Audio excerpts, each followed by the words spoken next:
В наши дни измерването на качеството и състава на въздуха става все по-важно, както за развитието на бизнеса, така и за живота на обикновения човек. Навременното измерване на стойностите на замърсяване и визуализацията на данните е и основната цел на кадетите в мисия Smart City and Space.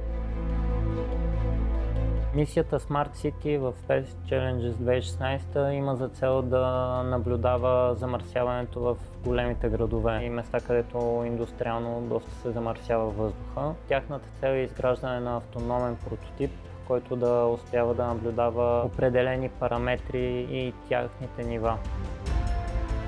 Кадетите в мисията ще разчитат както на серия от технически умения и качества, така и на многообразието от характери в екипите. Двата екипа в Smart City са много различни и като пол, и като работа.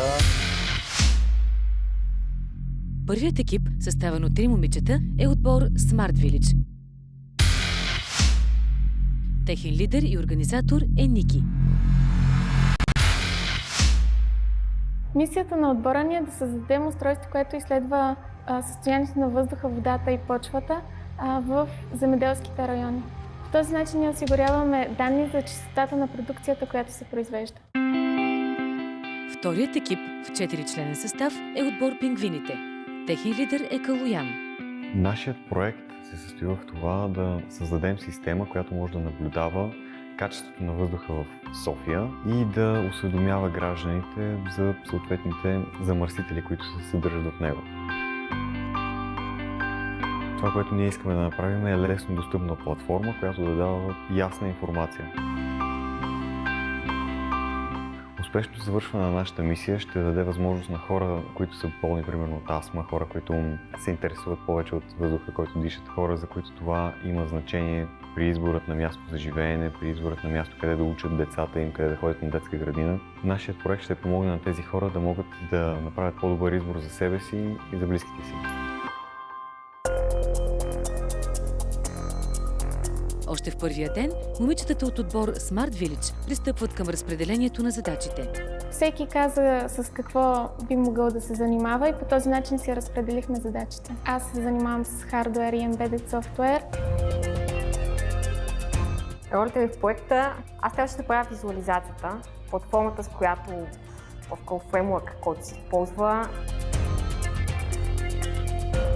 Аз съм архитект по образование, занимавам се с създаването на една физическа мрежа от сензори, която всъщност да наблюдава света около нас. Мартина направи приложението, което е в интернет. Де факто това, което потенциално клиента би виждал, реално интерфейсът, през който той би си ползвал събраните данни, най-удобно за него. Осъзнавайки общественото значение на мисията, отбор Пингвините също не губят време и започват с дейностите. Започнахме да разсъждаваме как можем да решим съответно проблема. Изчистихме малко концепцията, направихме първи опити, започнахме директно да сглавяме самото устройство. Устройството представлява няколко сензора, свързани към микроконтролер, който събира информация от тези сензори на определен интервал от време.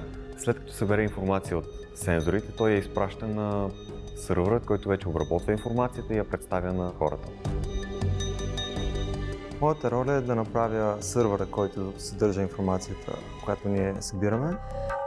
Аз съм повече по хардуерната част, електрическата схема, също дизайна на кутията, в която ще се помести самото устройство. Моята роля в проекта е да събирам данни, намирам проблеми, които ако не ги съобразим на време, впоследствие може да ни създадат доста перипетии. Перипетии обаче за първи път се появяват в екипа на отбор Smart Village. Имахме проблем с комуникацията. Всъщност аз доста се изненадах, че са ни събрали момичето, но с много силен технически профил. Ники, която си носи поялник в дамската чанта, и Надя, която си е IT специалист и си пише код, с това си изкарва хляба. Има и напрежение, тъй като времето е малко. Или тъй като всеки има други задължения, т.е. работа, университет. Освен това, не всички са съгласни с земеделската насоченост на проекта на отбор Smart Village. Когато започнах самото начало, може би имах малко по-различна представа за проекта. Посоката, по която той тръгна, леко ме изненада. Предизвикателство всъщност да намериш някакъв бизнес смисъл в това нещо, да направиш нещо, което си струва да бъде доразвивано след това. В отбор Пингвините също не липсват проблеми при всеки един от етапите на работа. Срещнахме трудности в работата си, когато разбрахме, че имаме нужда от повече документация, имаме нужда да планираме по-добре. Най-голямото затруднение срещам в това да покажа нещата по ясен и интуитивен начин. Най-големите пречки, които имахме, бяха с измерване на количествата газ във въздуха. Трудно можем да разграничим какви точно газове мерим.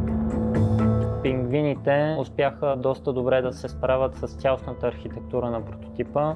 Те успяха да сложат батерии, измерване, да запишат данни. Вече имаме устройство, което събира информация, което и я предоставя на сървъра.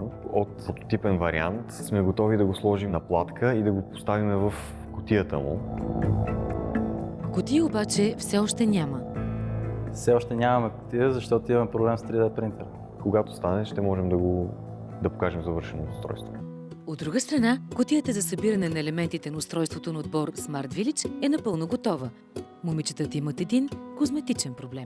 Днес успяхме да сглобим устройството в кутия. Разбира се, ние желаехме кутията да бъде розова, но тъй като кутията се принтирва на 3D принтер, тя дойде черна.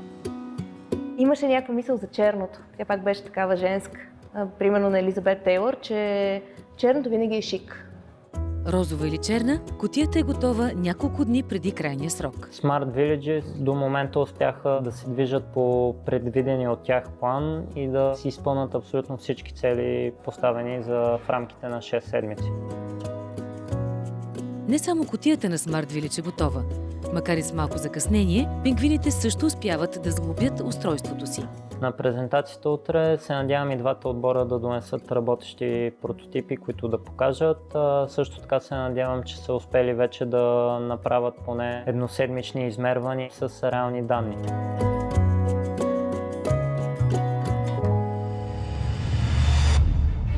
В следващия епизод ще видите. Въпреки че други отбори се справят много добре, смятам, че ние сме доста по-организирани. Жените са по-добри във всичко, няма две мнения.